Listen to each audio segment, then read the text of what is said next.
All right, today I want to really dig into the foundation of this AI revolution, the infrastructure itself. We're going to peel back the layers of the story everyone's been telling and ask some tough questions about the real world costs and the challenges that are hiding in plain sight.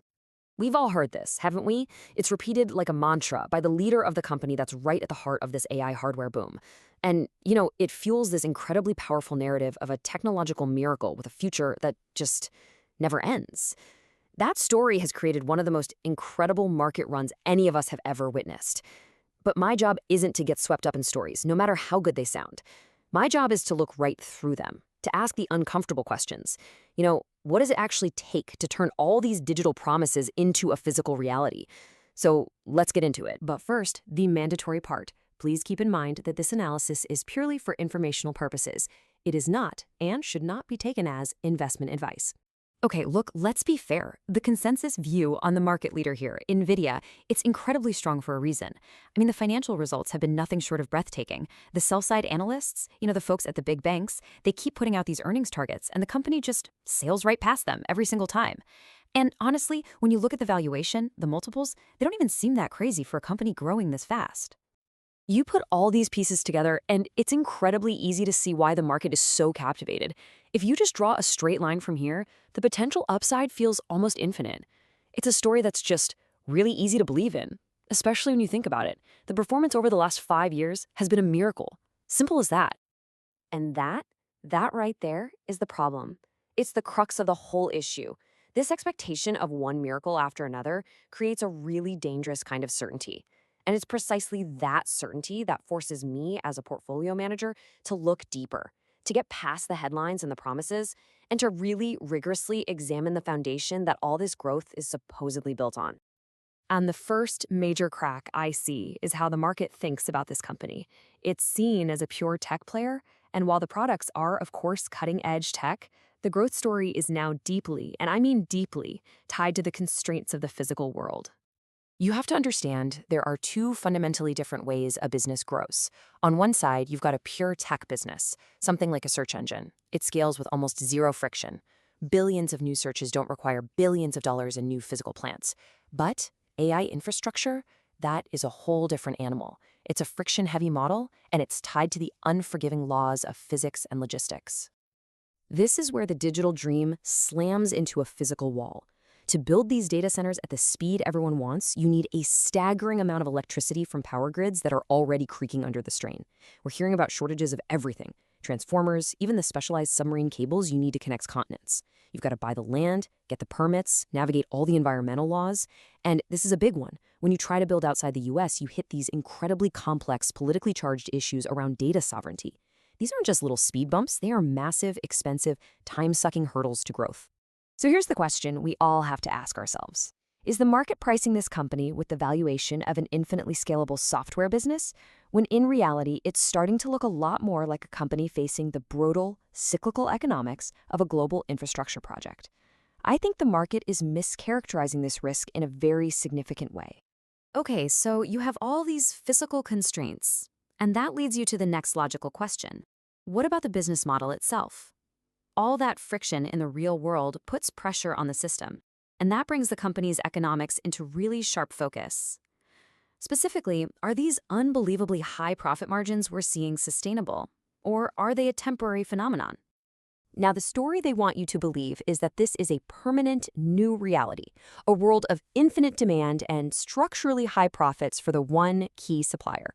But my experience has taught me to be very, very skeptical of stories like that. Is this truly some unprecedented boom, or are we just watching a very familiar economic cycle play out on a new, high-tech stage? To really get a handle on what might be going on, I think it's helpful to look back. I remember the mid-2000s like it was yesterday.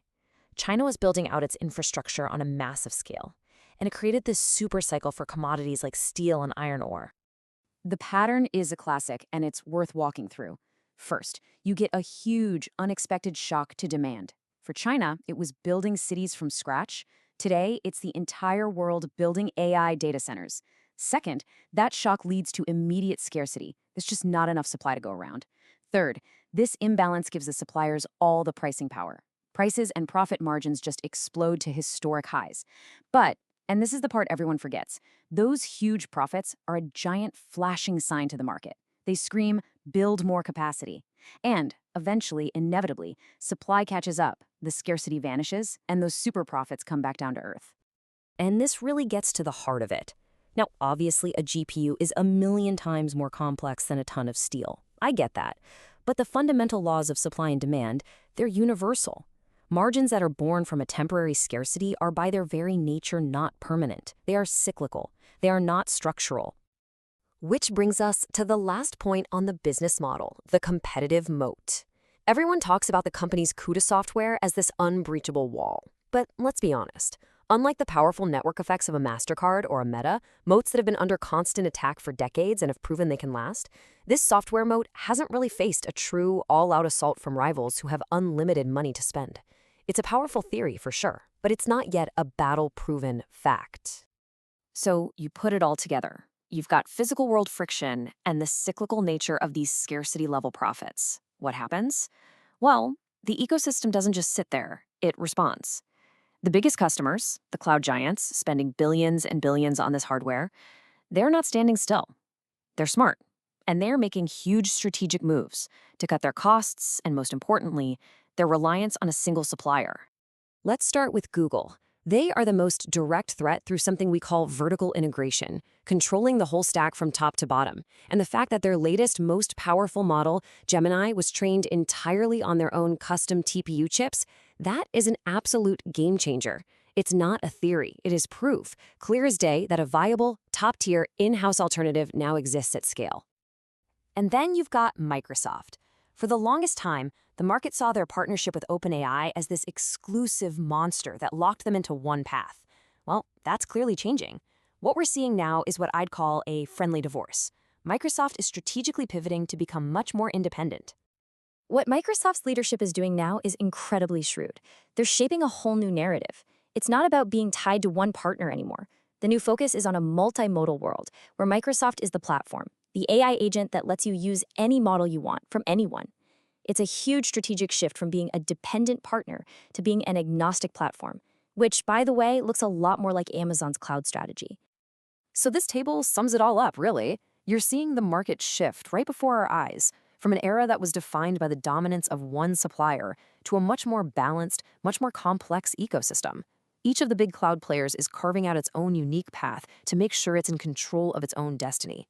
The game is absolutely changing. Which brings us to the final and maybe biggest question on everyone's mind. With some of these stocks going almost vertical, are we in a massive, all-encompassing AI bubble that's just waiting to pop? And my direct answer to that is no. I don't believe we are. Now, don't get me wrong, there are pockets of insane euphoria and speculation out there, absolutely. But this is not a uniform bubble across all of technology. The market today, unlike in past manias, seems to be a lot more discerning. This chart here tells you everything you need to know. The crazy meteoric gains have been really concentrated in just a handful of companies right in the eye of the AI storm. But meanwhile, you look at these other core, high-quality tech businesses, your Microsofts, Amazons, MasterCards, and they've had much more modest, fundamentally sound returns. This is not the buy anything with a .com in its name craziness we saw in the past. Capital is being selective.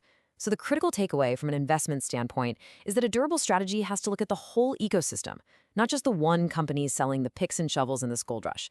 There is tremendous value being created, but it's being spread across a wide range of companies that are actually putting this technology to work in productive ways. And that really leaves us with this final thought. History has shown us, time and again, that in every gold rush, the shovel sellers make a fortune for a while. But the real, lasting wealth, the enduring empires, they're built by the people who use those tools to build the towns, the railroads, the banks that serve the entire economy. So the question we have to ask ourselves now is this. In the AI revolution, who is building the empires?